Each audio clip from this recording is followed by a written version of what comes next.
25 ans de mariage. 25 ans à construire quelque chose ensemble. Ou c'est ce que je pensais. Tu sais, les gens disent toujours que les anniversaires jalons sont ceux qui comptent, ceux que tu te souviens pour toujours. Ils ont raison, mais pas toujours pour les raisons qu'on s'attend. Notre fête d'anniversaire était à la salle Riverside. Je l'ai décorée moi-même, naturellement. Des nappes or pâle, des fleurs blanches, des bougies partout. Le traiteur que j'ai construit gérait le menu. Oui, je l'ai construit. Luc dirait aux gens qu'on l'avait construit ensemble, et techniquement il était là. Mais si tu veux savoir qui restait debout jusqu'à 2 heures du matin perfectionnant les recettes, qui gérait les relations avec les clients, qui gérait les finances, eh bien, c'était moi. Il venait au travail, souriait et prenait la moitié du crédit. J'étais trop occupée à être reconnaissante d'avoir un partenaire pour remarquer que ça n'était pas vraiment juste. 237 invités sont venus nous célébrer. Des amis, de la famille, des gens qu'on avait rencontrés sur les décennies. Ma sœur a volé depuis Lyon. Mon frère a amené ses petits-enfants. La mère de Luc était là, portant ce regard d'elle, celui qui disait qu'elle savait quelque chose que personne d'autre ne savait. J'ai découvert plus tard qu'elle savait sur l'affaire depuis des mois. Pas que ça aurait fait une différence, mais c'est intéressant combien de gens voient la vérité et décident que ce n'est pas leur place de te le dire. Luc avait l'air beau ce soir-là. Il avait toujours l'air beau. Grand, toujours en bonne forme, cheveux argentés dont il était assez vaniteux pour se faire coiffer toutes les 3 semaines. Il a donné un toast tôt le soir, rien d'inhabituel. Il a parlé des années qu'on avait eues, a fait rire tout le monde avec une histoire sur notre premier appartement où la baignoire débordait 2 fois par mois. Il a dit « à la femme qui m'a supporté plus longtemps qu'elle ne devrait jamais avoir à le faire ». Tout le monde a trinqué avec ses verres. Je me souviens de penser « c'est gentil, c'est vraiment gentil ». Mais il n'avait pas fini. Après le dîner, après que la danse ait commencé, Luc a demandé le microphone à nouveau. Il a dit qu'il avait une autre chose à dire, quelque chose d'important. Le groupe jouait une pièce de jazz instrumentale. Je me souviens de ce détail si clairement parce que la musique s'est arrêtée et il y avait ce silence qui ne vient que juste avant que quelque chose de terrible ne se passe. Il a dit « Je veux être honnête avec tout le monde ici. Après 25 ans, j'ai réalisé quelque chose. Je veux quelqu'un de plus jeune. Je veux un nouveau départ. Je veux que Marlène quitte l'appartement demain.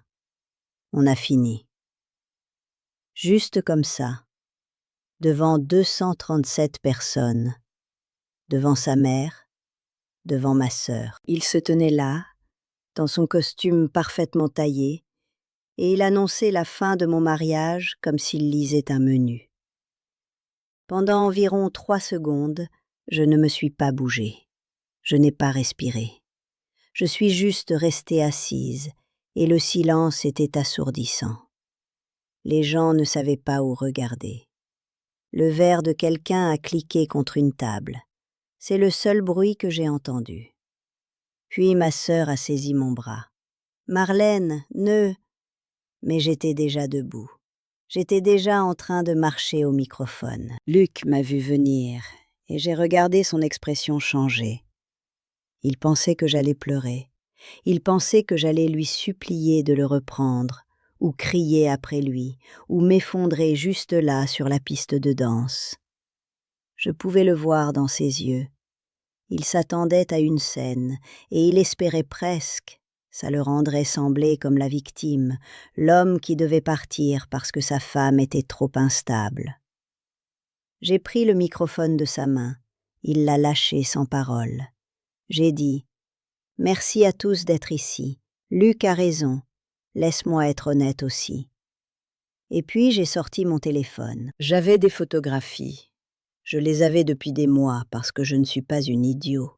Je savais que quelque chose n'allait pas. Luc venait à minuit en disant qu'il était à la gym. Il était à la gym, techniquement.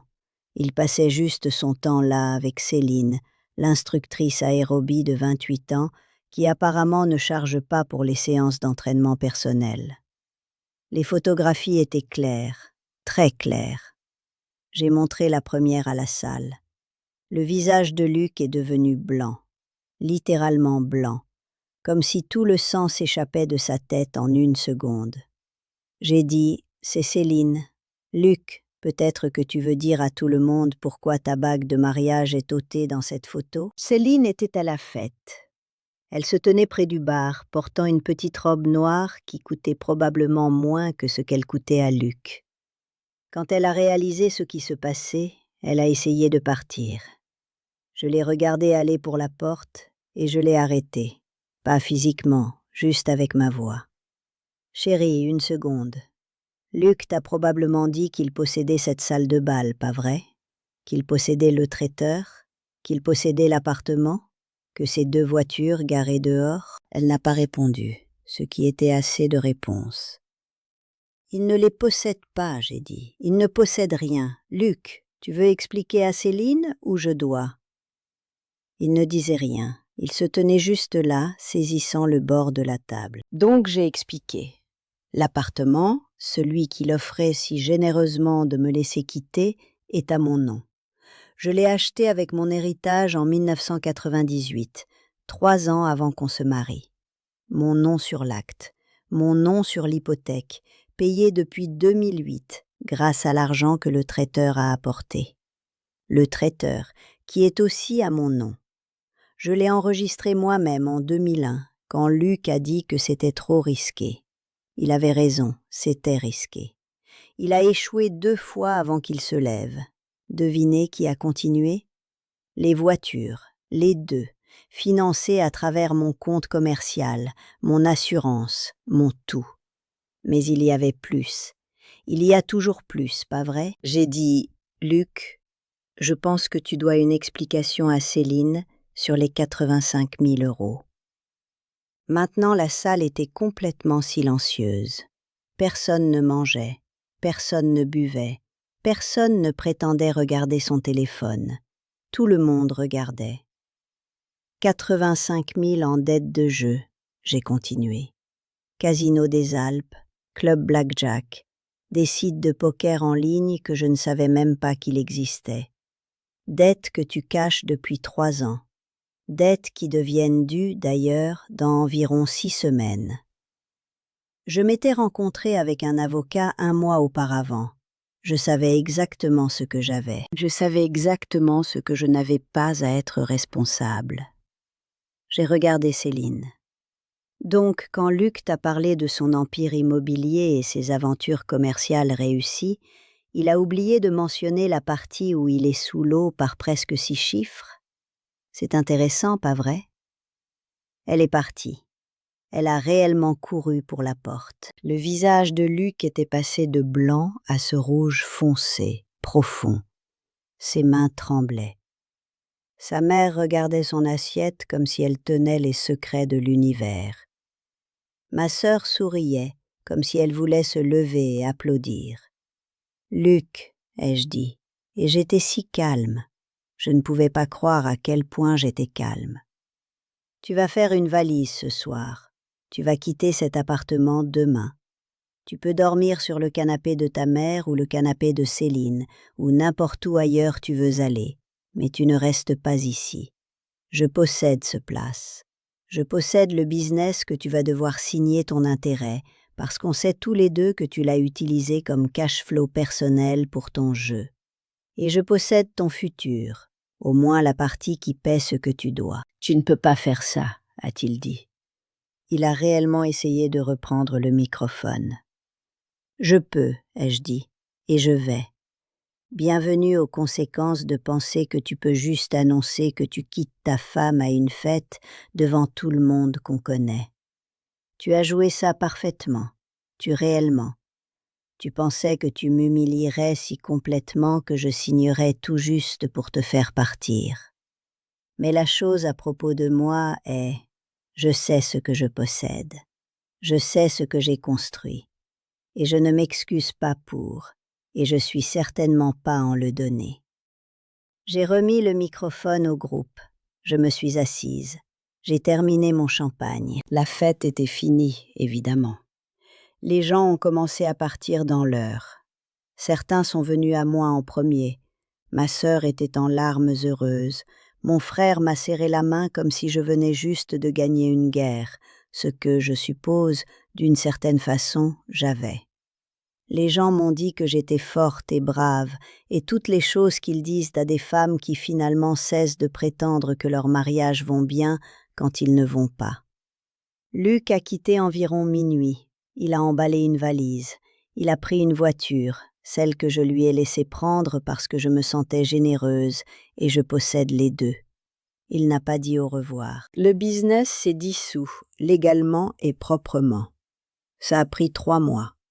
Il a signé les papiers sans combattre, parce qu'il savait que je savais tout, et son avocat lui a dit qu'il n'avait pas d'argument. L'appartement est à moi.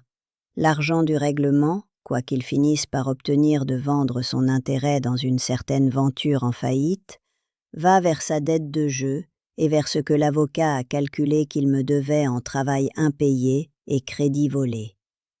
Céline a affiché sur Instagram une fois quelque chose à propos de faux prophètes et de temps gaspillé. Puis son compte est devenu privé. Je ne sais pas ce qui s'est passé pour elle, et je ne me soucie pas particulièrement. Ce que je sais, c'est ça. J'ai 52 ans. J'ai un business que j'ai construit de mes 2 mains, qui met du pain sur ma table et paie pour tout ce dont j'ai besoin. J'ai un appartement que personne ne peut me prendre. J'ai une sœur qui conduirait à travers le pays si je lui demandais. J'ai une vie qui m'appartient entièrement et je sais, pas pense, sais que je vaux quelque chose. Beaucoup de femmes ne le découvrent jamais. Beaucoup de femmes passent leur vie entière attendant la permission de quelqu'un d'autre pour croire qu'ils importent. Je presque l'ai fait. J'ai presque laissé le manque de respect de Luc devenir mon propre manque de respect de moi-même. J'ai presque échangé mon pouvoir pour le confort d'être soignée, et c'est ce que ça aurait été, un confort, un fade lent, un anniversaire de 25 ans qui s'est transformé en anniversaire de 30 ans, qui s'est transformé en fête de retraite où tout le monde chuchotait derrière leurs mains à propos de la pauvre femme qui finalement s'est réveillée quand c'était trop tard pour recommencer. Sauf que ce n'est pas ce qui s'est passé, parce que je faisais attention tout le temps, parce que je n'ai jamais signé ce qui était à moi, parce que je savais qu'une femme qui construit quelque chose vaut plus qu'un homme qui s'affiche juste. Donc, quand les gens me demandent si je regrette la fête, si je regrette l'humiliation, si je regrette de prendre le microphone et dire toutes ces choses, la réponse est non. Je regrette de gaspiller 25 ans sur quelqu'un qui ne méritait pas 5. Je regrette de penser que sa bonne heure importait plus que la mienne. Je regrette de ne pas voir plus tôt qu'un partenaire qui peut se tenir devant ta communauté et te manquer de respect, comme ça n'est pas un partenaire du tout. Mais ce moment, quand j'ai marché jusqu'à ce microphone, c'est le moment que j'ai commencé à être honnête. C'est le moment j'ai arrêté de prétendre. C'est le moment j'ai repris tout ce qui était à moi. Et il s'est avéré à la fin que ce qui était à moi était tout ce qui importait.